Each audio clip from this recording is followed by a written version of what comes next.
Salut YouTube, j'espère que tu vas bien. J'ai été contacté par Anycubic afin de te présenter une de leurs dernières imprimantes 3D d'entrée de gamme, la Fonton Mono 4. C'est une petite imprimante qui rappellera aux plus anciens les débuts de l'impression résine grand public il y a quelques années. Nous allons voir ensemble ce qu'elle vaut tout de suite après le générique.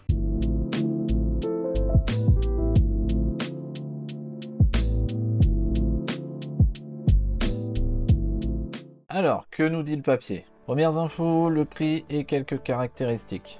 Elle est proposée avec un prix de lancement de 199 € sur Anycubic FR.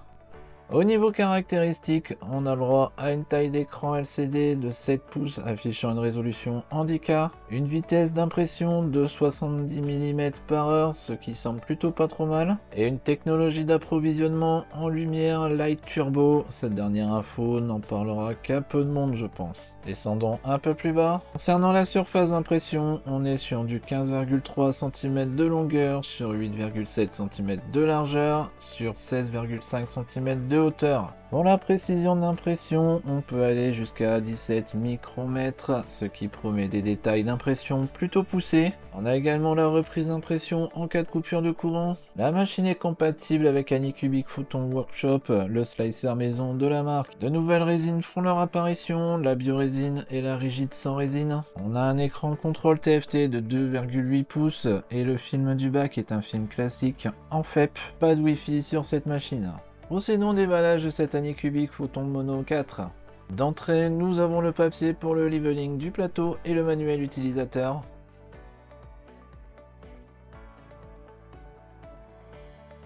Ensuite, le plateau de 15,3 cm sur 8,7 cm. Le bac à résine équipé d'un film FEP. L'imprimante elle-même, ultra légère. À l'avant, un écran de contrôle tactile. Sur le côté droit, nous avons la fiche signalétique de la machine ainsi qu'un port USB classique. À l'arrière, le bouton on-off et le port d'alimentation. Et sur la gauche, que dalle. L'armature de la machine semble être en plastique dur. Nous avons la traditionnelle boîte avec plein d'outils et consommables en tout genre. On commence par le certificat de contrôle qualité, des gants, des clés Allen, une spatule en plastique et de quoi nettoyer l'écran avant la pose de la protection, des vis pour fixer le bac à résine, des masques et des entonnoirs en papier pour vider le bac à résine, toujours utile. La prise d'alimentation, une spatule en métal et biseautée et une clé USB. Le capot de protection, lui, est en plastique souple, très léger aussi. Comme d'habitude, Anycubic régale également Monchor en lui offrant un nouveau terrain de jeu supplémentaire. Coup d'œil rapide sur le manuel utilisateur, intégralement en anglais, mais plutôt bien illustré, ce qui ne devrait pas être bloquant. Voilà, nous avons donc le minimum syndical pour débuter avec cette Photon Mono 4. Je vais suivre le manuel utilisateur en posant le film de protection sur l'écran LCD de la machine. Pour ce faire, je commence déjà à retirer le film plastique sur l'écran. Le kit de nettoyage comprend une lingette et un petit chiffon anti-poussière. Je nettoie l'écran rapidement et pose la protection sur celui-ci. Cela permettra d'éviter d'abîmer l'écran en cas de fuite de résine. La manipulation est très rapide à faire.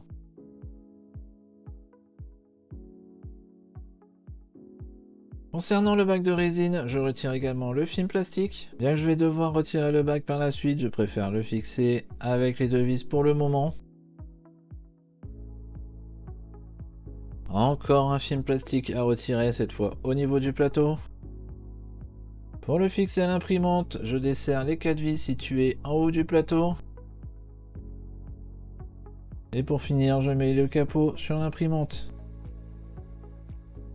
Ah, celui-ci n'est pas maintenu sur la machine et offre un jeu lui permettant de bouger. Je ne pense pas que cela aura d'énormes conséquences sur les impressions, mais bon, j'aurais préféré qu'il soit bien fixé tout de même. Voilà, notre petite machine est prête à être utilisée. Rendez-vous dans l'atelier.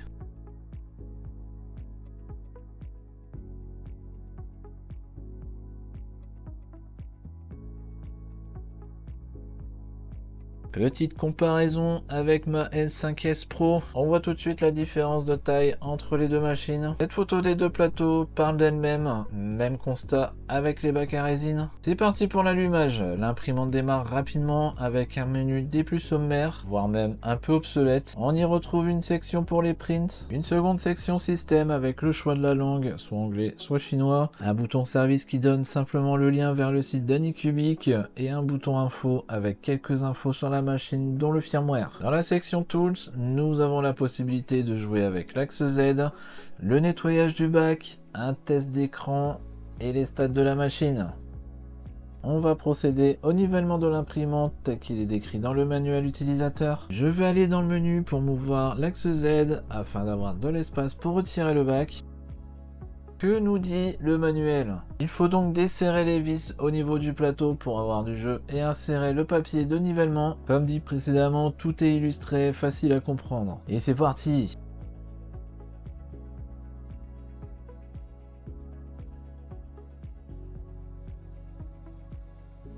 Une fois le nivellement effectué, je resserre les 4 vis en maintenant le plateau. J'appuie sur le bouton Z égale 0 pour valider le nivellement. Petit test d'exposition sur l'écran. Je remets le bac en m'assurant qu'il soit bien fixé. La machine est prête à imprimer. Go vers le slicer. On est donc sur Anycubic Photon Workshop, le slicer maison de la marque. Pour le moment, la machine n'est pas encore prise en charge par She2Box. Je vais donc ajouter la Mono 4 dans l'interface. Pour ce faire, on clique sur machine dans le menu en haut, on sélectionne la Mono 4 et on clique sur Add. L'idée étant de voir ce que donne la machine en standard, je laisse les paramètres par défaut. Je vais donc ajouter un modèle, pour le coup, ça sera un buste très détaillé d'un personnage du Seigneur des Anneaux. Ne me demande pas qui c'est, je n'en sais absolument rien. Bref, je positionne sur le plateau en réduisant un peu l'échelle puisque trop grand et je vais les vider pour économiser un peu de résine. Pour les vider, je clique sur Holo dans le menu en haut, puis sur Apply Update.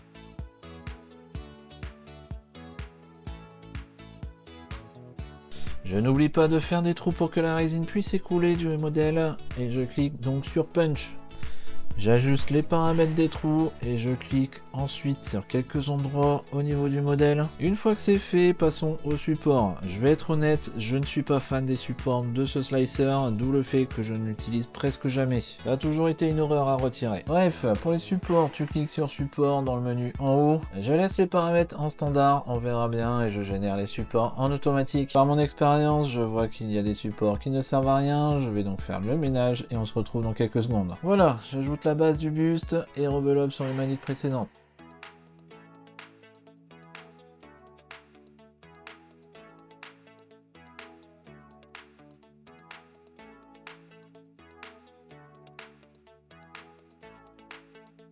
Il est enfin temps de découper les pièces, je clique sur Slice en bas à droite, toujours avec les paramètres par défaut. J'enregistre le fichier final sur une autre clé USB que celle qui a été fournie. Allez, j'insère la clé dans la machine comme papa dans maman. Je vais utiliser une des nouvelles résines d'Anycubic, la Rigide 100. Je secoue bien la bouteille et je mets de la résine dans le bac. Je lance le print et c'est parti pour 5 heures d'impression, temps raisonnable pour une pièce de cette taille.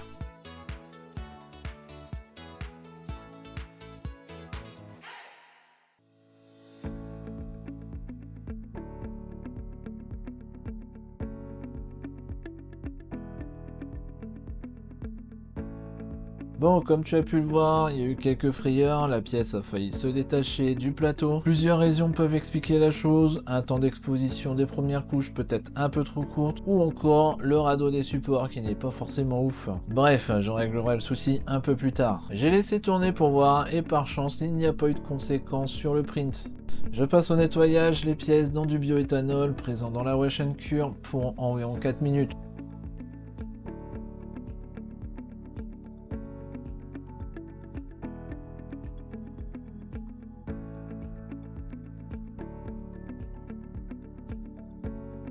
J'essuie grossièrement avec de l'essuie-tout et je laisse sécher tranquillement quelques minutes dans ma pièce bien aérée.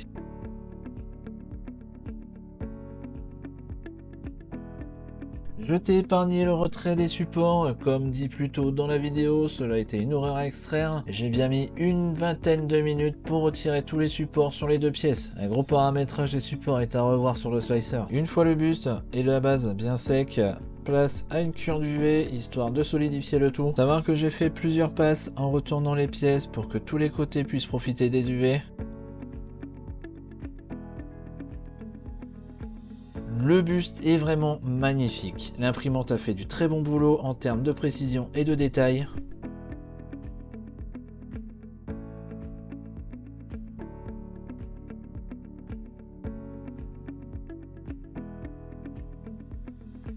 J'ai revu les paramètres des premières couches en passant l'exposition à 40 secondes et des supports sur le slicer en diminuant l'incrustation dans la pièce. On a donc un radeau qui tient au plateau, même un peu trop bien, et des supports qui eux aussi ne se laissent pas faire pour le retrait. Je n'ai pas tenté la méthode de l'eau chaude pour le coup car cette résine est prévue pour résister à la chaleur. Bon, même si c'est mieux que précédemment, il m'a fallu un peu forcer au cutter pour virer les supports qui ont laissé pas mal de marques.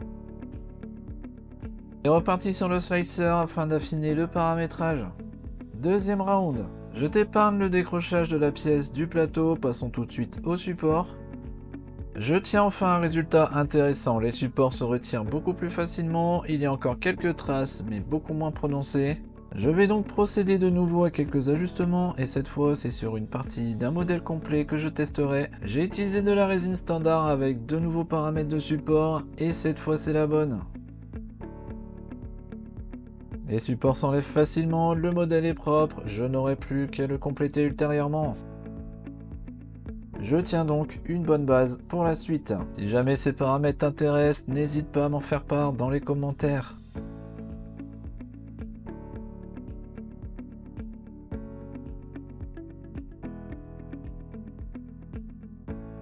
Bien entendu, je vais la pousser dans ses derniers retranchements avec des impressions en 17 microns. Je posterai les résultats via des shorts sur YouTube ou via TikTok. La résine rigide sans d'Anycubic m'a bluffé aussi. Beaucoup de résine se disent sans odeur alors que bon, ce n'est pas forcément toujours vrai. Là pour le coup, on ne la sent que très peu. Pour la vidéo, je n'ai pas mis le capot de l'imprimante et celle-ci se trouve à l'opposé de la fenêtre et vraiment l'odeur était très peu présente et n'a pas envahi la pièce. Bref, cette imprimante est une bien belle surprise. Elle s'adressera avant tout à des utilisateurs débutants dans l'impression résine ou pour ceux qui veulent une machine d'appoint. Je ne cache pas que j'étais un peu sceptique à la vue de la Photon Mono 4. Bien qu'ayant un habillage un peu léger, elle ne laissera pas indifférent de par ses performances très intéressantes. Personnellement, je trouve les premiers prints très bons, l'imprimante est rapide, la finition des modèles imprimés bénéficie de détails bien marqués. Elle saura trouver son public. Première vidéo de présentation de cette Anycubic Photon Mono 4 s'achève avec une note plutôt positive. Je mettrai bien entendu à disposition d'autres contenus concernant cette machine qui arriveront prochainement sur mes réseaux. Hormis les quelques réglages à faire sur le slicer, je dois dire que je suis vraiment très surpris par les performances de la machine. Je te mettrai un lien affilié dans la description, si tu es intéressé, n'hésite pas à passer par ce lien, ça aide la chaîne à se développer. N'hésite pas à mettre le petit pouce de l'amour et à t'abonner, ça fait toujours plaisir. Sur ce, je te laisse, je te fais des poutous. Allez, ciao YouTube.